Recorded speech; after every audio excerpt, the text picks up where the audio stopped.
besar sedikit badan ikannya. Jadi terkelupas semua kulit-kulit, semua 5 jari ini. Dan dia cerita bagaimana dia disiksa. Dan itu baru siksa dunia. Tapi Allah mengatakan azabun alim, azab yang pedih sekali bagi siapa yang tidak mau bayar zakat. Bagaimana azabnya? Allah sambung. Orang kafir baik sekalipun tidak diterima zakatnya oleh Allah. Kemudian yang kedua syaratnya milkiyatun nisab, yaitu telah mencapai nisab. Jadi kalau harta itu belum mencapai nisab, maka tidak ada zakat. Tidak ada zakat. Makanya nanti satu persatu kita akan kupas nisab masing-masing dari benda-benda yang wajib dizakati. Ini sikit-sikit Pak.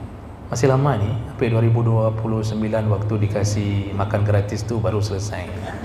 Assalamualaikum warahmatullahi wabarakatuh. Banyak sekali pertanyaan jamaah, Ustadz kasih kami channel untuk kajian anak-anak muda.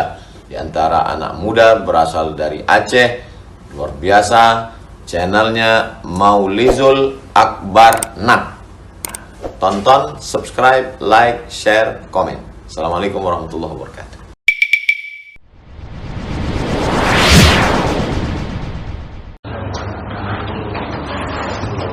Assalamualaikum warahmatullahi wabarakatuh. Alhamdulillahirabbil alamin.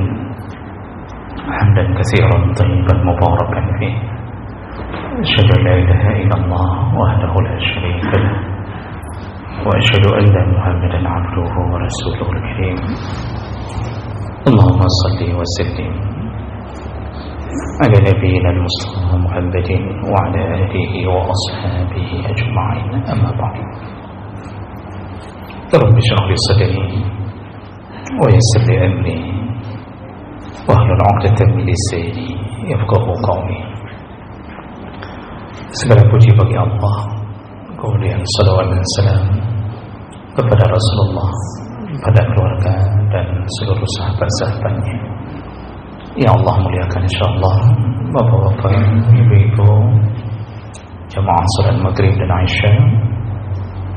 Semoga kehadiran kita tercatat di sisi Allah Subhanahu wa taala. Kita dari minggu yang lalu sudah mulai membahas tentang bab zakat. Dan kita sudah membahas bahwa zakat secara bahasa artinya tumbuh, bertambah atau suci. Jadi kalimat zakah, yuzaki, zakatun, itu artinya bisa tumbuh, bisa bertambah atau suci. Kemudian dari sisi syariat atau dari istilah, zakat itu adalah kewajiban pada harta yang ditetapkan dengan cara-cara tertentu dan diberikan kepada orang-orang yang tertentu. Hukumnya wajib, kemudian diwajibkan Allah semenjak tahun kedua Nabi hijrah di Madinah, sebelum kewajiban Ramadan. Sebelum kewajiban Ramadan sudah lebih dahulu ditetapkan tentang kewajiban zakat. Dan kita juga sudah bahas hikmahnya banyak sekali, selain daripada membebaskan diri daripada kebakhilan atau kekikiran, bermanfaat untuk menciptakan kasih sayang di antara sesama, sekaligus mensucikan harta dan mensucikan hati. Jadi orang-orang yang mengeluarkan zakat, hartanya disucikan Allah, artinya Allah membebaskannya di yaumil hisab dengan pertanyaan yang membebankan dia. sekaligus mensucikan hati. Makanya orang yang memberi zakat itu hatinya bertambah baik, bertambah taat. Baik, itu diantara yang sudah kita bahas. Kita lanjutkan berikutnya, hukmu mani'i az-zakah.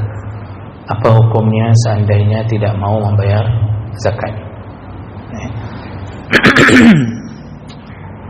Ada dua model orang yang tak mau bayar zakat. Yang pertama, man mana'aha munkaran laha.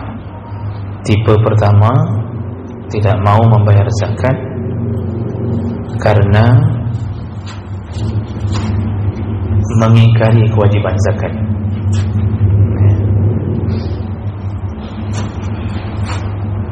Jadi dia mengingkari kewajiban zakat. Artinya kalau ditanya orang, kenapa tidak bayar zakat? Dia mengatakan tidak wajib zakat itu, mana ada wajib. Nah, ini biasanya orang-orang yang tersesat dengan pemahaman yang salah, sehingga dia mengingkari salah satu rukun Islam, yaitu tentang kewajiban membayar zakat. Nah, kategori seperti ini, kalau tidak mau bayar zakat karena memang tidak mengakui kewajiban zakat, maka dia dihukumi murtad. Orang ini dihukumi murtad dan kafir, menjadi kafir.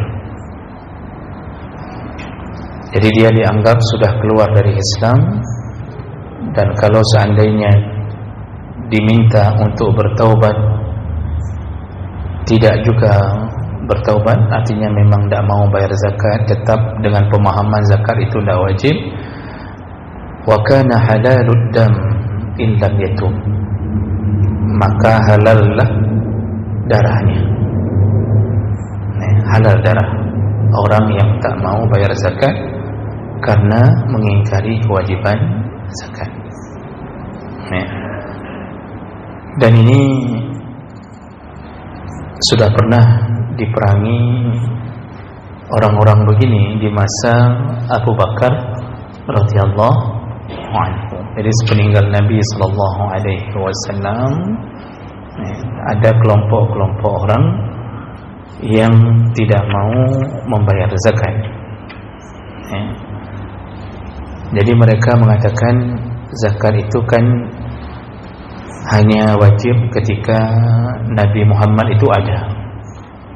Kalau tidak ada lagi Nabi Muhammad, maka tidak wajib lagi zakat. Begitu pemahaman yang mereka sebarkan, sehingga mereka tidak membayar zakat. Maka langsung Abu Bakar mengambil kesimpulan, diminta untuk ditaubatkan, minta untuk taubat, ternyata mereka tak mau taubat, akhirnya dibunuh dengan cara diperangi.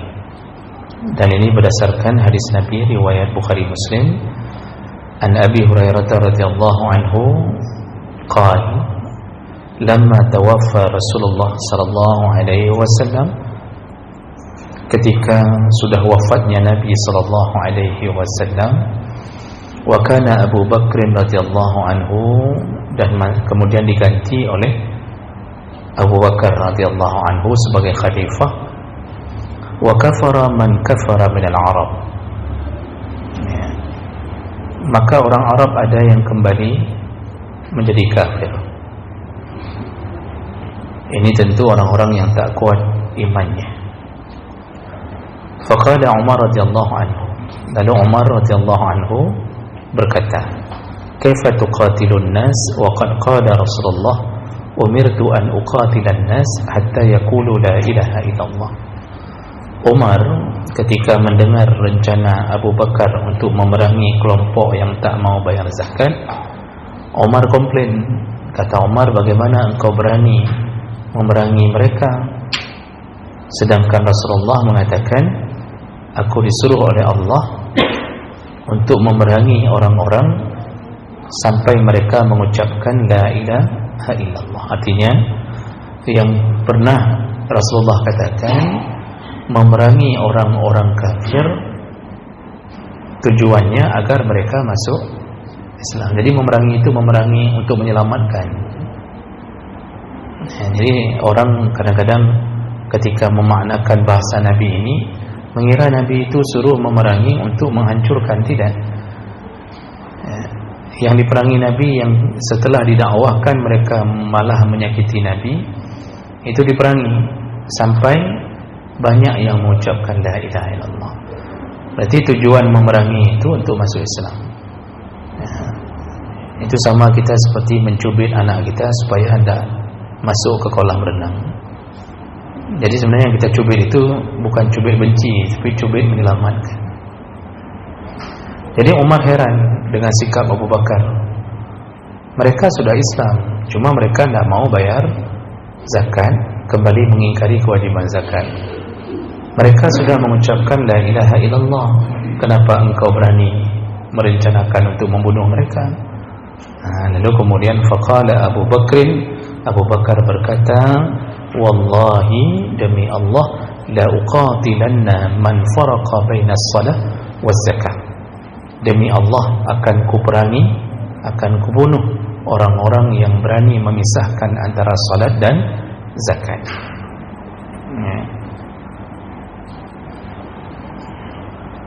Fa inna zakata haqqul mal. Lalu Abu Bakar melanjutkan, karena zakat itu adalah kewajiban harta. Wallahi, demi Allah, law mana'uni inaqan kanu yu'addunaha ila Rasulillah laqataladhum ala man'iha. Seandainya Rasulullah masih hidup dan mereka tidak mau membayar zakat juga, maka aku yakin Rasulullah pun akan membunuh dan memerangi mereka. Faqala Umar radhiyallahu anhu, setelah mendengarkan itu Umar berkata, fa wallahi ma huwa illa an syarahallah sadra Abi Bakr radhiyallahu anhu fa araftu annahu al-haq. Jadi setelah mendengarkan alasan Abu Bakar, Umar mengatakan bahwa demi Allah, bahwa Allah telah menerangi dada Abu Bakar, sungguh Abu Bakar telah berada di pihak yang benar. Setelah Umar setuju untuk memerangi orang-orang yang tidak bayar zakat. Jadi ini kelompok pertama yang dinyatakan kafir, artinya dia murtad, dia kafir, yaitu kelompok yang tak mau bayar zakat karena meyakini zakat itu tidak wajib. Walaupun mereka berKTP-kan Islam, tapi sudah murtad dengan cara seperti itu. Baik, itu kelompok pertama yang berhubungan dengan orang-orang yang tidak mau membayar zakat. Nah, kemudian kelompok model kedua, orang yang tidak mau bayar zakat adalah man mana'aha bukhlan wa syuhan. Kelompok kedua bukan mengingkari kewajiban zakat, tetapi tidak mau membayarnya karena kekikiran. Jadi bukan karena mengingkari kewajiban zakat. Jadi kalau ditanya orang kenapa tidak bayar zakat, mereka mengatakan, alah, hai wajib, cuma enggak betul nak bayar. Jadi dia meyakini itu wajib, cuma dia tidak mau bayar karena sifat kikirnya. Tapi dia masih mengakui bahwa zakat itu wajib. Nah, kelompok yang kedua ini, selama dia meyakini bahwa zakat itu wajib, maka dia tidak bisa dihukumi murtad atau tidak bisa dihukumi kafir. Namun dia menjadi orang fasik. Fahuwa fasiqun asimun yanaluhu syadidul iqab fil akhirah. Orang-orang yang tak mau bayar zakat yang model kedua ini, dia statusnya adalah fasik, yaitu orang-orang yang melakukan dosa besar, dan dia akan mendapatkan azab yang pedih di akhirat nanti. Ini yang paling banyak hari ini. Kalau di kalangan kita, kalangan kita orang Aceh, itu jarang yang tersesat sehingga mengatakan bahwa zakat itu tidak wajib, itu jarang. Tapi yang banyak yang tak mau bayar zakat karena kikir. Dia meyakini kewajiban, tapi dia tidak mau bayar zakat karena kikir.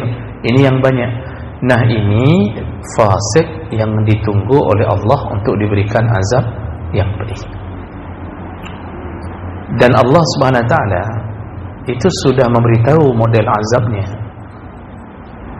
Ya. Jadi saking pentingnya bayar zakat sampai Allah sudah memberitahu model azab yang akan diterima. Bagaimana modelnya? Kita lihat surat At-Taubah dari 34 sampai 35. Allah mengatakan, "Wallazina yaknizuna az-zahaba wal fiddah", orang-orang yang menyimpan emas dan peraknya, wala yunfiqunaha fi sabilillah, dan mereka tidak membayarkan haknya atau membayarkan zakatnya, fabashshirhum bi'azabin alim, kabarkan kepada mereka berita gembira. Apa berita gembiranya? Azabin alim, yaitu azab yang pedih. Jadi Allah sampai menyindir dengan mengatakan, nah, sosok yang sosok yang ada harta lalu yang sudah terkena kewajiban zakat tak bayar zakat, kasih tahu mereka, Muhammad, kabarkan berita gembira. Ini berita gembira ini maksudnya berita nyindir. Kalau bahasa kita apa bahasa kita? Poh samping.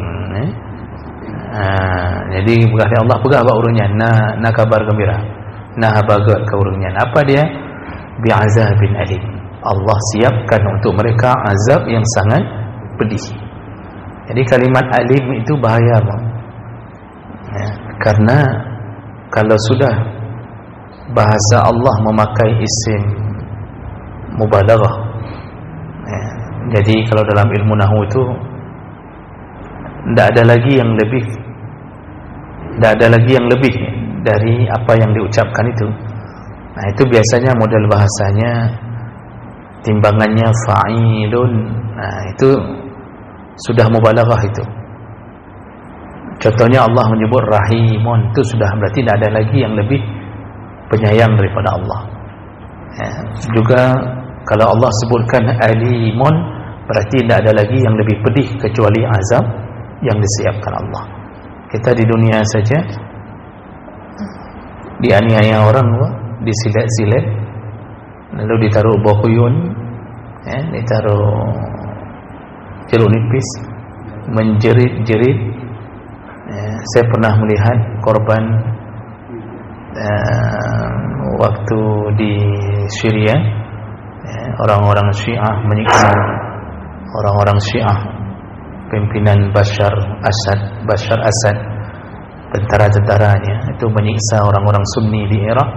Itu jari-jari ini Pak diiris-iris dengan silet. Ya. Satu jari ini ada sekitar 10 irisan. Kayak kita mau panggang ikan, kita buka sedikit badan ikannya. Nah, jadi terkelupas semua kulit-kulit, ya, semua 5 jari ini. Dan dia cerita bagaimana dia disiksa. Dan itu baru siksa dunia.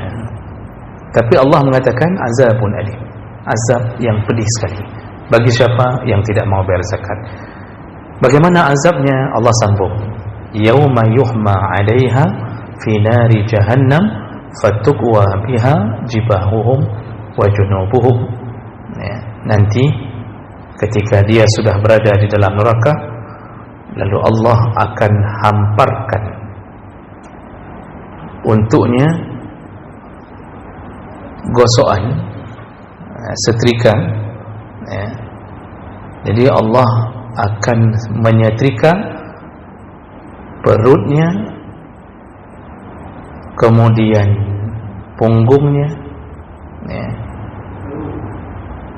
Hadza ma kanastum li anfusikum, dan inilah akibat engkau menyimpan hartamu, fazuqu ma kuntum taknizun, maka rasakanlah dari hasil apa yang engkau simpan. Begitu kata Allah di hari kiamat. Jadi semua yang tidak bayar zakat nanti akan disetrika oleh Allah di hari kiamat. Ya, ini hati-hati sekali yang meremehkan zakat, harta banyak tapi tidak pernah keluarkan zakat. Setrikanya dari apa? Ya dari api neraka. tapi bentuknya setrika raksasa, karena tubuh orang yang masuk neraka itu akan dibuat membesar, dan ukuran besarnya dalam hadis riwayat Muslim, satu gigi penduduk neraka itu sebesar gunung Uhud. Satu gigi, hadis sahih. Yang sini hingga ya, dibesarkan Allah sebesar gunung Uhud. Sedangkan kita punya 16 gigi di atas, 16 gigi di bawah. Berarti hitung saja gunung Uhud 16 biji, letakkan atas bawah. Itu mulutnya saja. Jangan tanya orangnya. Maka Nabi mengatakan perjalanan dari bahu kiri ke kanan ini itu mencapai 500 tahun perjalanan kaki, saking besarnya orang tersebut. Jadi dibuat menjadi raksasa besar penghuni neraka.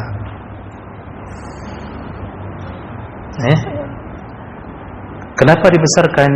Dijelaskan oleh Allah SWT, liyazuqul azab, agar mereka lemak menerima azab. Jadi kalau sudah besar itu kan, pas kena azab itu kan lemak rasanya. Kita kalau mukul orang gemuk sama orang kurus, kan enak kali mukul orang gemuk, Pak. Tangan kita tak sakit, yang kena daging semua. Kalau mukul orang kurus, Pak, tangan kita sakit, kena tulang dia pun tak nampak bekasannya. Makanya nanti penduduk neraka itu dibuat menjadi raksasa. Lalu bayangkan setrikanya. Kalau orangnya sebesar itu semua penduduk neraka dibuat sebesar itu. Neraka masih belum penuh itu. Semua orang kafir dimasukkan, semua ahli maksiat dimasukkan. Neraka tidak penuh-penuh. Dalam hadis sebutkan neraka itu tidak penuh-penuh. Makanya dalam Al-Quran surah Qaf, neraka mengatakan fahal min mazid, ada lagi ya Allah? Kalau ada, masukkan semua ke sini, masukkan semua ke sini. Makanya dalam tafsirnya disebutkan hadis Rasulullah mengatakan Allah menginjakkan kakinya. Jadi jangan pikir kaki Allah seperti kaki kita. Allah benamkan kakinya ke dalam neraka, barulah neraka itu penuh, baru penuh. Kalau Allah tidak benamkan kakinya, neraka itu tidak penuh-penuh saking besarnya neraka. Disitulah disiksa orang-orang yang tak membayar zakat. Setrikanya ya otomatis setrika raksasa lah, Pak. Maka kalau mau tahu bagaimana cara membayangkan rasa sakitnya, mudah saja, panaskan aja setrika di rumah, Pak. Nah, peduk aja bakmi yang becut nih, ya. Atau kita tidur terus bilang sama istri, "Cika gosok ulung deh tiga." Nah, bak ruang. Coba gosok saya di ruang di punggung sini. Kalau sanggup tahan, tidak usah bayar zakat. Kalau tidak sanggup tahan, jangan coba-coba menahan semua harta yang diwajibkan zakat. Nah, makanya saking pentingnya zakat sampai model siksa sudah dikabarkan Allah SWT. Kita kena gosok jatuh saja, Pak. Itu pertama terloncat-loncat dulu sekitar 10 kali. Kemudian keluar dari mulut berbagai macam caci maki yang kita hafal dari kecil. Kemudian bisa jadi gosokannya kita lempar sampai hancur lebur, ya. Dan kita kemudian mengeluarkan air di bekasan terbakar itu sampai berbulan-bulan tidak sembuh. Itu baru kena gosok sedikit. Bagaimana kalau digosok di akhirat? Ini makanya perlu takut kepada amalan yang membuat Allah marah. Itu yang dikabarkan kepada orang yang fasik. Dia yakin zakat itu wajib, cuma dia nak mau bayar. Atau lalai lewat tiap-tiap tahun lewat. Padahal dia sudah kena wajib zakat. Dan kemudian jangankan itu, ada model siksa kedua yang dikabarkan oleh Nabi, yaitu hadis riwayat Bukhari dari Abi Hurairah radhiyallahu anhu, "Man ataahu Allahu malan falam yuaddi zakatahu musila lahu yaumal qiyamah." Barang siapa yang diberikan harta oleh Allah, tentu harta yang dimaksudlah harta-harta yang akan terkena zakat, lalu dia tidak membayarkan zakatnya, maka seluruh hartanya yang dia simpan tidak mau dibayar zakat, musila lahu, akan dibuat oleh Allah di hari kiamat. Harta tersebut dibuat menjadi makhluk, yaitu suja'an aqra lahu zabibatan. Semua harta itu akan menjadi seekor ular yang kepalanya botak, punya taring yang sangat tajam, ular yang punya taring tajam sekali, dan kepalanya botak, aqra. Kenapa kepalanya botak? Karena terlalu banyak bisa yang dia bawa. Terlalu banyak bisa yang dia bawa, sehingga kepalanya pun ikut botak. Ini makanya yang botak-botak itu karena banyak bisa. Ular Pak, maksudnya ular, bukan bapak, ular. Kalau bapak kan tidak mungkin ada bisa, tapi karena banyak kredit yang belum dibayar. Jadi dirubah menjadi ular. Lalu kemudian yatuqudahu yutawwiqahu yaumal qiyamah. Ular itu akan melingkar bukan di pagar Pak Umar, di leher orang yang tak bayar zakat itu.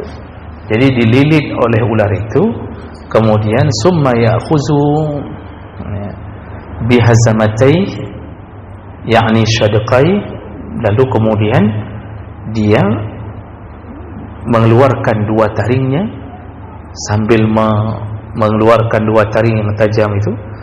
Dia berkata, summa yaqul, ular itu berkata, apa kata ular itu? Ana maluka, ana kanzuka, aku adalah hartamu, aku adalah emas dan perakmu. Jadi ular tu langsung nyindir dengan mengatakan nyo, lom nyo peng lama TM kah nyo lom jino, nyo lom meh yang ka kebah lekah la lemari yang ke nyo lom jino, nya lemo kah yang lebih kali peluh ne yang ke nyo lom jino, kata ular itu. Jadi ular tu pakai bahasa Aceh apa pakai bahasa Arab? Mana saya tahu. Ini kan Nabi yang membahasakannya ini. Jadi ular itu mengatakan, akulah hartamu, akulah perhiasanmu. Summatala, lalu ular itu membaca ayat Allah. Apa kata ular itu? Dibacalah ayat, wala yasabanna alladhina yabkhaluna bima atahumullah min fadlih wa khairan lahum bal huwa syarrun lahum sayutawwaquna ma bakhilu bihi yaumal qiyamah. Ular itu mau memberi sindiran pedas kepada pemilik harta. Jadi harta yang ngomong ke kita nanti, emas itu yang ngomong setelah menjadi ular. Dibacalah ayat, ayatnya yaitu, janganlah orang-orang yang pelit mengira bahwa harta yang mereka simpan itu baik bagi mereka, tapi malah syarrul lahum, tapi malah berbahaya bagi mereka. Dan semua harta itu dikalungkan di leher-leher mereka di hari kiamat nanti, dan itu hasil kebakilan atau kekikiran mereka. Ali Imran ayat 180. Jadi ternyata siksa yang kedua adalah disiapkan ular yang begitu dahsyat. Nanti apa yang terjadi Pak? Mana ada lagi? Ya digigit lah. Sekali gigit 70 tahun racun itu akan menyiksa. Sehari di neraka sama seperti 1000 tahun engkau hitung.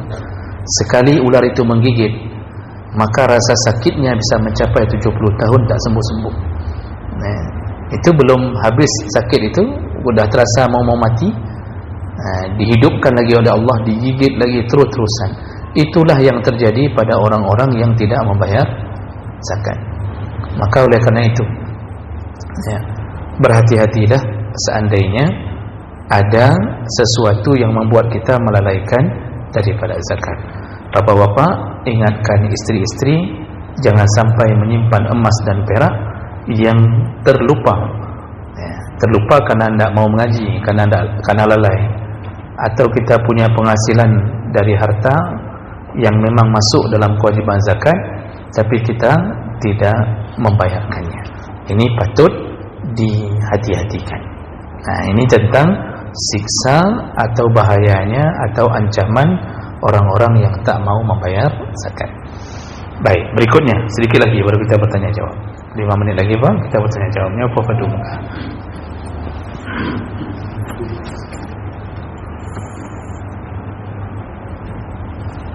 Kemudian siapa saja yang wajib bayar zakat? Jadi syarat wajib bayar zakat itu siapa saja yang wajib?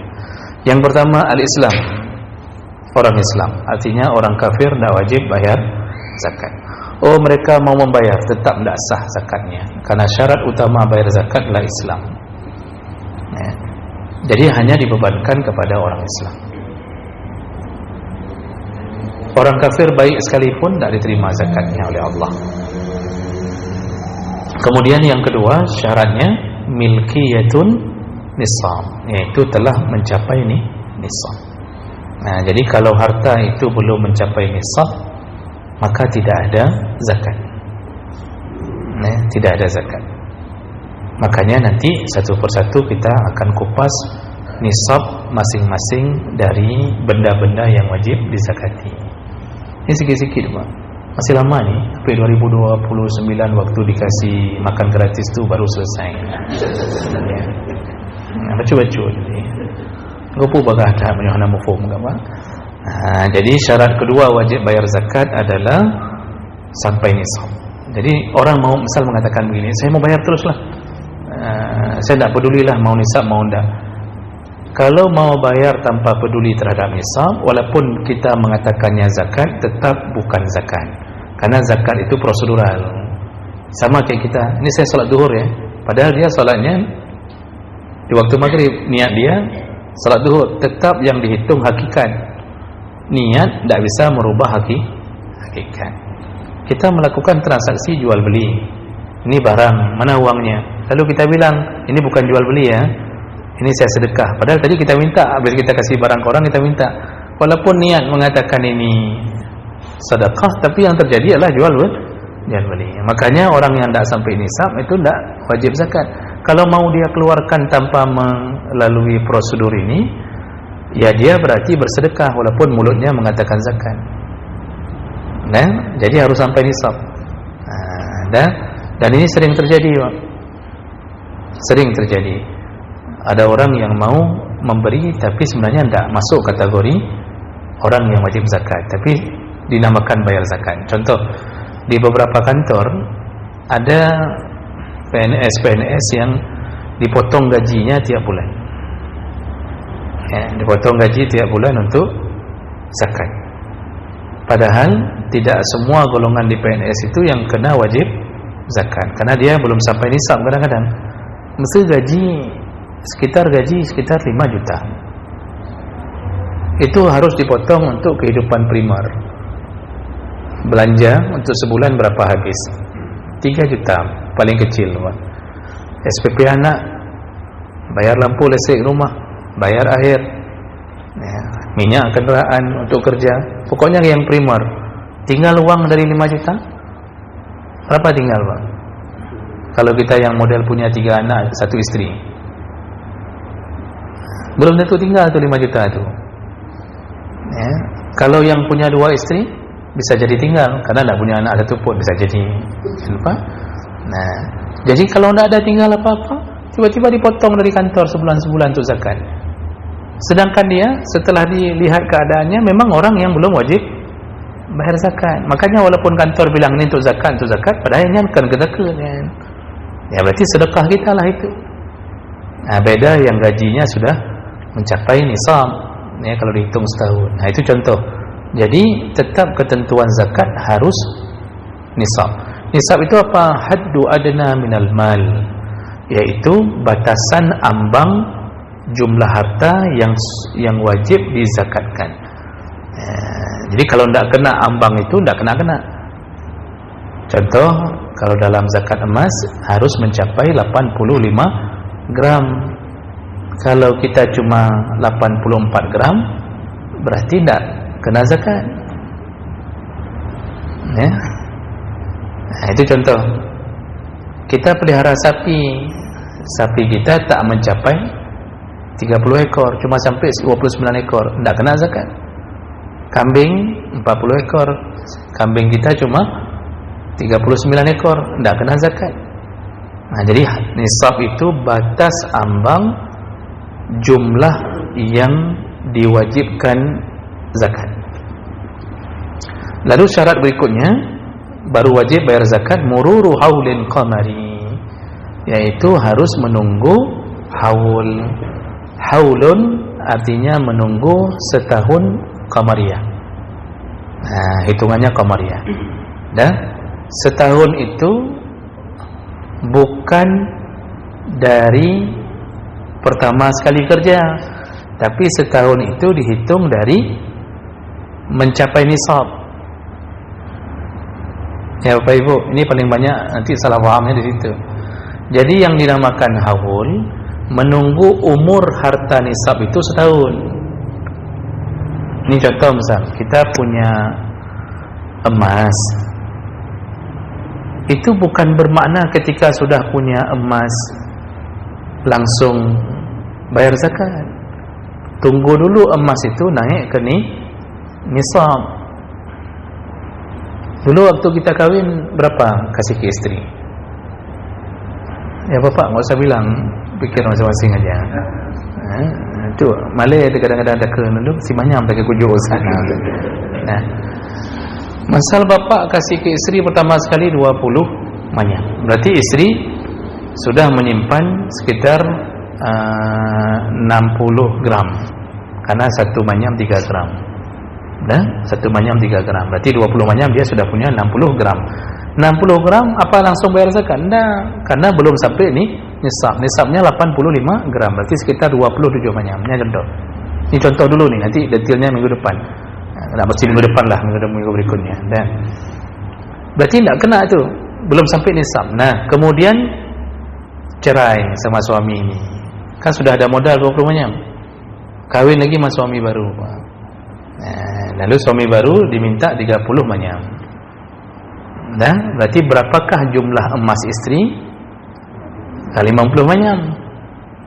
Berarti berapa gram? 150 gram. Sudah lewat nisab.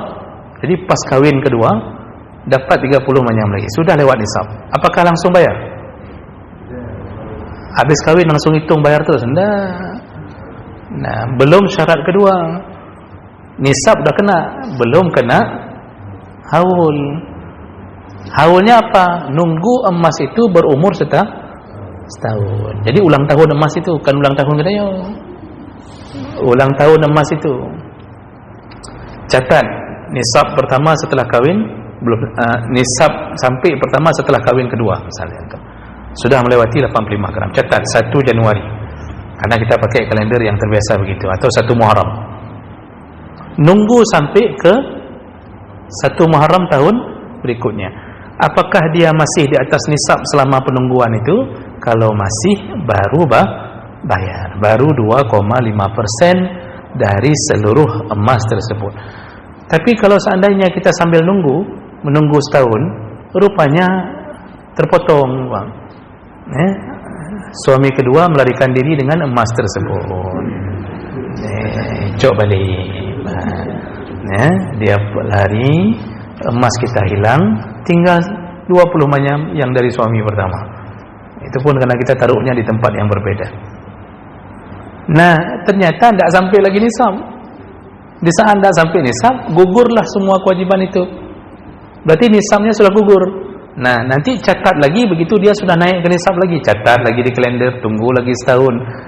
Sampai segitu Allah buat. Kalau seandainya sambil nunggu setahun tiba-tiba beli mobil, ya, emas itu sudah dibeli kompor tanam, beli Tupperware, beli Jepara,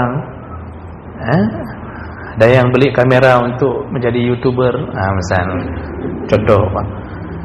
Berkurang lagi dia, tak kena lagi, tunggu lagi kapan naik nisab. Begitu naik nisab, catat lagi, tunggu lagi setahun. Kalau aman-aman saja, aman-aman, dari kita catat itu tidak ada yang pakai-pakai itu emas tu, terus di atas nisab, ya, di atas nisab terus-terusan sampai ke tahun 1 Muharram berikutnya, baru disebut dengan haul. Berarti sudah berumur setahun, emas itu tetap di atas nisab, baru bayar 2,5%. Nyamanan cara, karena urung lewenya apa? Kadang-kadang dipikir kalau kita pertama kali jadi PNS kan keluar gaji itu, nanti dipikir bayar zakat dari pertama kali kerja. Anda dari pertama sekali uang kita terkumpul di atas nisab, catat, tunggu setahun, si uang berulang tahun, masih di atas nisab baru bayar. Jadi kemungkinan untuk tidak bayar banyak sekali. Tak pakai, beli rumah, kemudian tiba-tiba kita ini macam-macam, itu gugur semua tuh, tidak bayar lagi. Jadi kalau begitu kenapa orang takut dengan zakat sedangkan Allah cukup banyak memaafkan urusan ini? Nah, jadi itu yang perlu dipahami. Jadi 3 perkara yang menyebabkan wajib bayar zakat: Islam, nisab, dan haul.